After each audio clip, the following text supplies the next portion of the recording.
السلام عليكم. جابتنا هاي فورد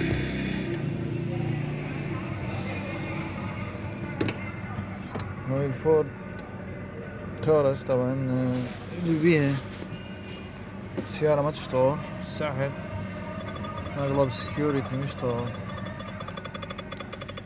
يقول جام شطفت ولعبنا بريفيوزات واشر هذا اغلب المفتاح مال السكيورتي. انا بعد ما بشيك هسه اول فحص الفحص الاولي.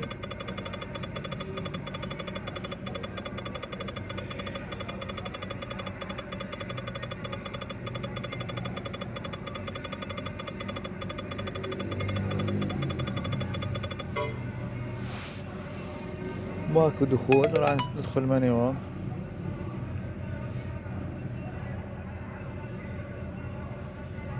سيارة فورد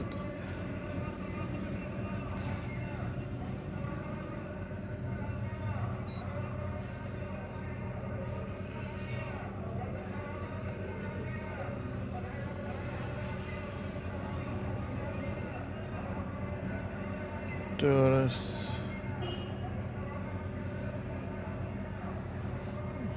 تورس 3.5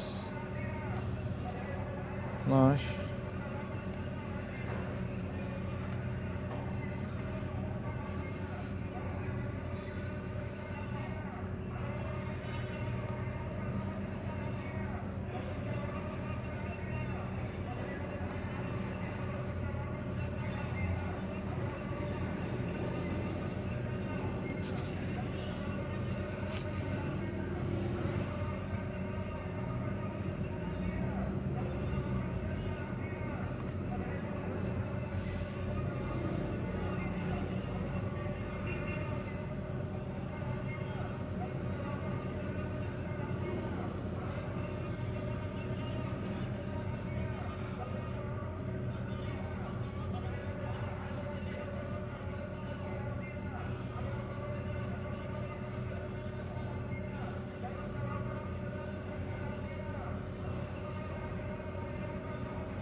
ماكو دخول، ندخل على اي بي اس نشوفه.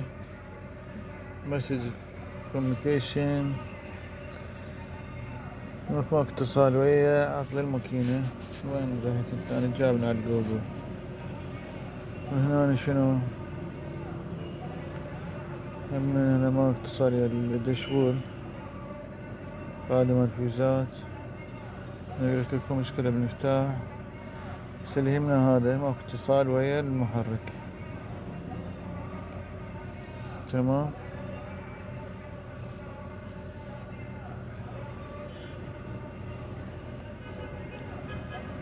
أول شي ايش راح نسوي؟ نطلع المخطط وتشيك الفيوزات الحارات ونرجع لكم الفيديو ثاني. بس احنا سويتش مفتوح بعد ما متشيك، ما مطلع مخطط. تحت البنيت حطيت الباتري على الشحن، بس جلوب سكيورتي ما لنا علاقة بيه، يرمش. تمام. يمكن العاقل لو باري في مشكلة. لك شوف اسمع،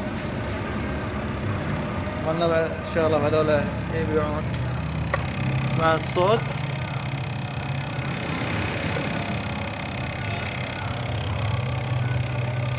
صوت بالتويتر.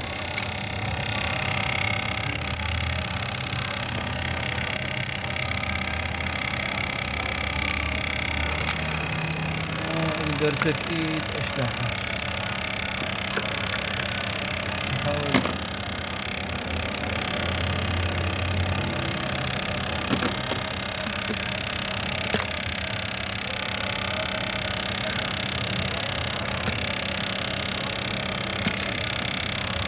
المهم التويتر. اسمع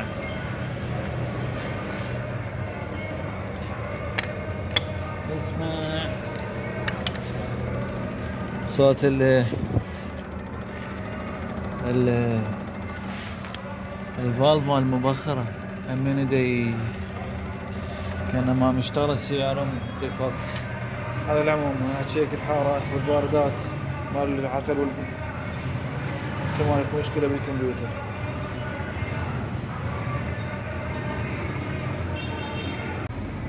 السلام عليكم شباب. بالنسبة للتورس طبعا هذا الصوت موجود، شيكت طلعت المخطط حار الفيوز مال العقل هذا اوكي معايا، امور جيدة. وهنا امور جيدة، حار هالصفحة واحاول على هذا الصفحة تمام، امور جيدة. شكيت انه هاي دائما تصير عندي، مو عندي انما هواي صاير الحالة مرة عليه. فيوز هو طاق، هسه هذا طاق، هذا هو جلوب شوفوا قوي، وهذا طاق فيوز مال العقل هذا شوفه موجود هنا. هذا فيوز تجاري مو حاطيه، بس دا اشرح لكم وين اشوف هنا، بس تشوفه يعني تحسه بيضعف، بس انتبه عليه حار. هنا انتبه عليه هم حار، بس هنا أنا اقوى. وتجي تطلع لي فيوز، هذا الفيوز هي انا قدامكم، هي انا ضارب تمام. هذا فيوز ضارب، حتى لا تقول هذا تجاري وهذا فيوز ثاني ضارب. انا بدلته ضارب هنا اكو حار بس ضعيف، تحس بيه ضعف، بس يعني ما تركز عليه زين ما يبين اوكي. سبب ضارب الفيوز الفيت بامب شورت، هذا فيوز مال فيت بامب. انا من جيت شكيت بيه خل اشوفه، ما فتحت لا عقل لا، بس دا تشيك نو البدايه تخاف فاصل شيء بس هسه رجع لي تويتر، اسمع رجع لي تويتر تمام. من خليت هذا الفيوز ضرب عندي هذا على السريع، قبل انضرب هسه طبيعي ما انضرب. ليش؟ انا بدلته طلعته بالدايجرام انه هذا مال فيت بامب. جيت على الفيت بامب الفيت بامب الشورت يعني عطف، هذا ما ادري راح يحرقنا بنزين. المهم هو فيت بامب بالشورت، خلل بالفيت بامب. هسه فيت بامب راح اشده، هو تجاري بس هو على طلب الزبون، هو قال شد لي هذا. المهم هسه نجي نفتح سويتش اوكي، الامور جيدة. طفى السكيورتي، قام الدكسل ودخول صار عندنا. هسه بدل الفيت بامب والفلتر ونرجع نسوي لكم تكملة الفيديو.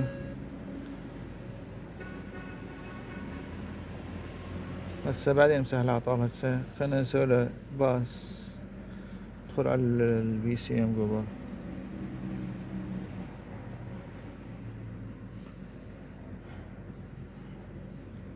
وندخل نطلع رقم الشاشة البداية، المفروض يدخل هسه من الامور جيدة. هاي دخل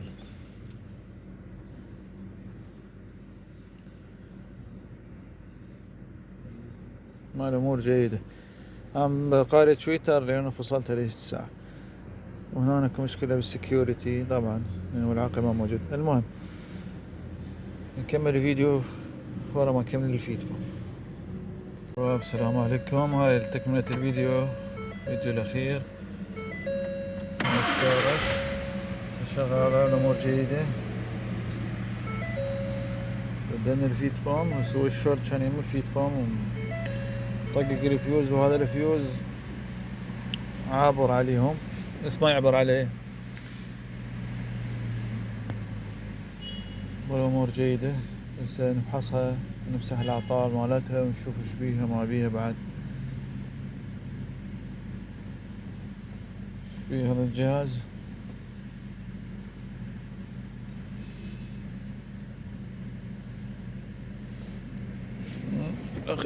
يمكن نتحرك البي سي اي، نجي نفحص من جديد.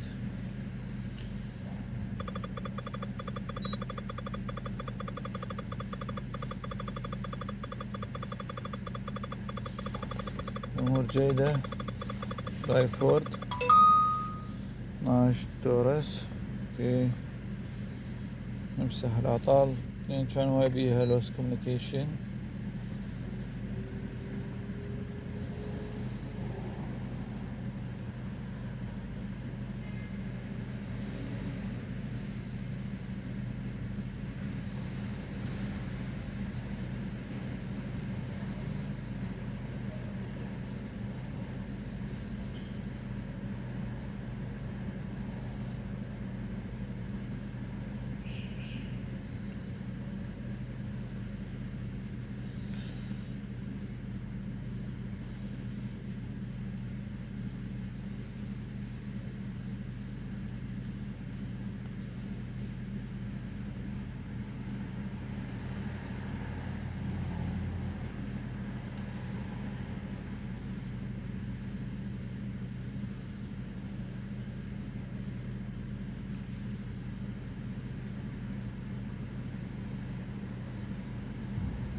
تحسها بيها دقة خفيفة باردة هي السيارة. وبعد شغلة ثانية فلتر البنزين مالته كان منتهي، يجوز ظهرك و شي بالنزلات. المهم بس هي صافية.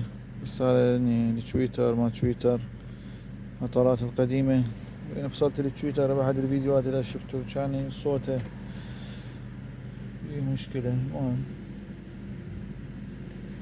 الكود عادي طبيعي هذا. الأمور جيدة. طفي إن شاء الله ونمسح طاولة من جديد. نمسح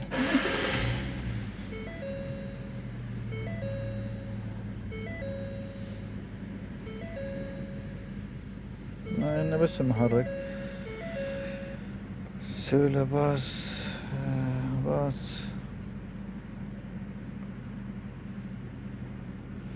صوت السيارة هسه أمورها جيدة.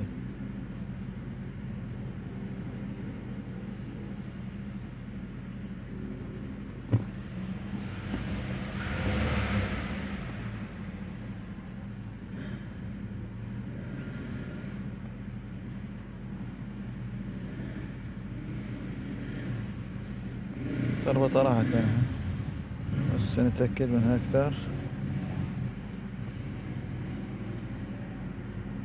أمورها جيدة.